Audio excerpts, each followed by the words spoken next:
The Holy Guardian Angel Parish, which is the home of the miraculous image of Nuestra Señora del Mar Comitivo.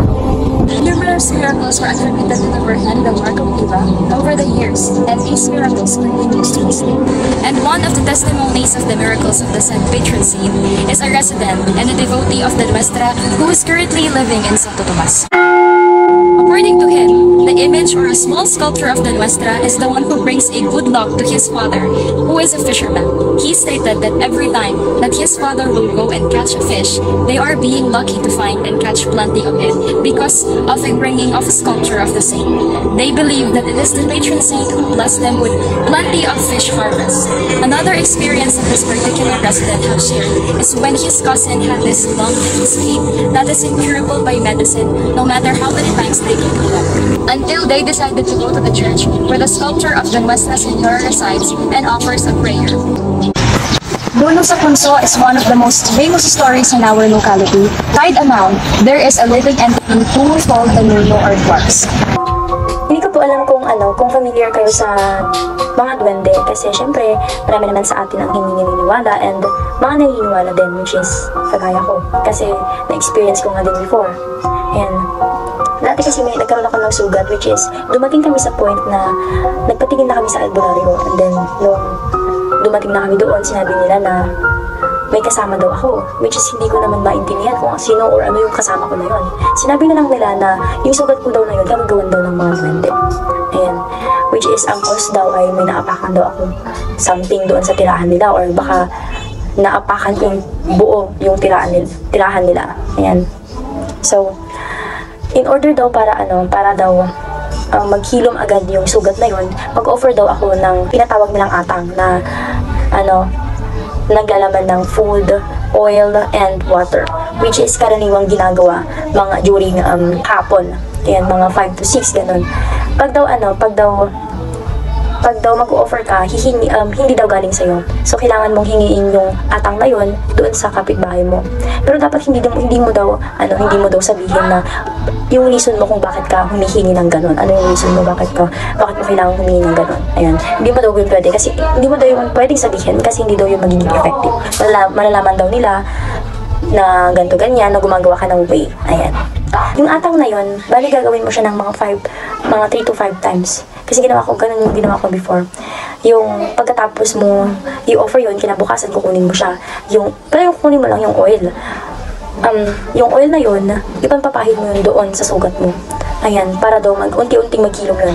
So, since na-experience ko nga, effective naman siya. Effective na naghilom naman siya. Hindi naman siya agad-agad naghilom. It takes, pero naghilom talaga siya. Ayan.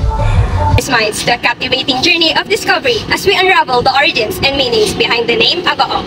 Get ready to embark on a journey as we dive deep into the fascinating story of Agoo in the province of La Union. Nestled in 235 kilometers from Metro Manila and 34 kilometers from San Fernando, the province capital, Agoo is a land steeped in mystery and wonder.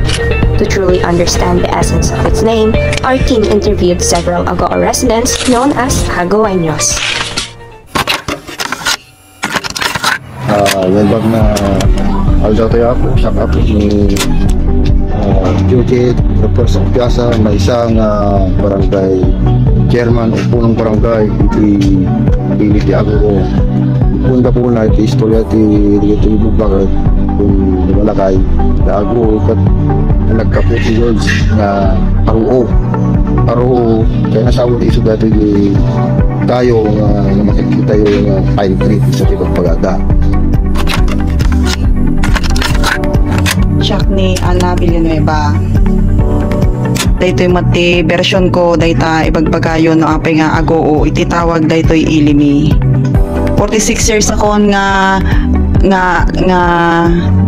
agbiabiyag ket base iti istorya dagiti lolo ken lulami ken ni tatang ken nanang ko kastoy dayta adati agama idi nga apan agala ti kayo ijay bantay ket tinagan jay ubing Agoo tatta naimasan na jubing ti napan nagkikita ti alam na nga kayo ang gana haan nga mabirukan ni tatang na iso nga pinukawan ni tatang na ago kuna na nga kasta ka no ket ating mga ubing sumungbat kuna na laeng so pagsakto mo at iti kasjay ti pinukaw da nga agama ada ti bunggoy iti tattao nga lumabas nga han nga taga ditoy nga lugar ket kasla ti nangagdaday jay kasla agoo ti pinagdengegda iso nga temuda daytoy nga lugar ket agoo iti tawag ang tawag na daytoy nga lugar nagbalin nga agoo.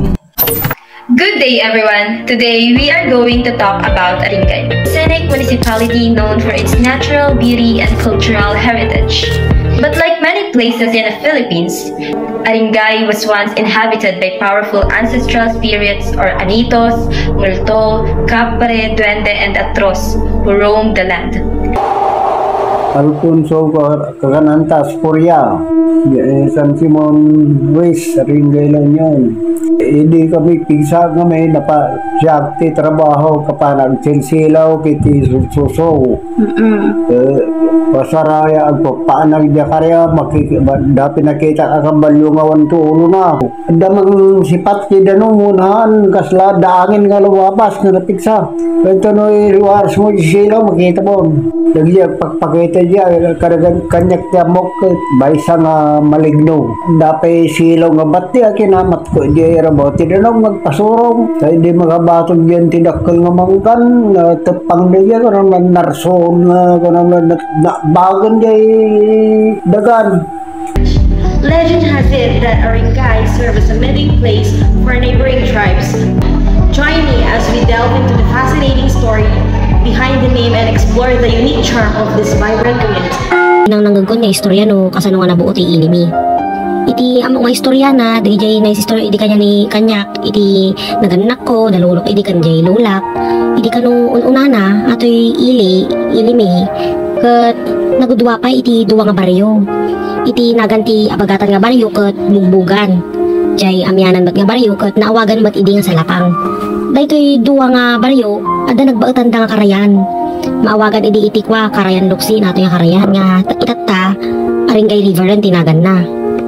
Idi ibagbagada nga nalawaken na unog kano ata nga karayan ket han nga kaskari na nga madalyasat isu ano kayat da idi nga mapanjibanger nga baryo kailangan da nga go sariti biray rakitan ti awag na tatta kawayan diay nga pinagdidikket da nga pinagbalinda nga pagsakayan tapos atoy duwa nga baryo kano ket pangpanguluan idi iti dato ni dato na uyong iti baryo bugbugan ken ni dato na ranyag met ti baryo salapang.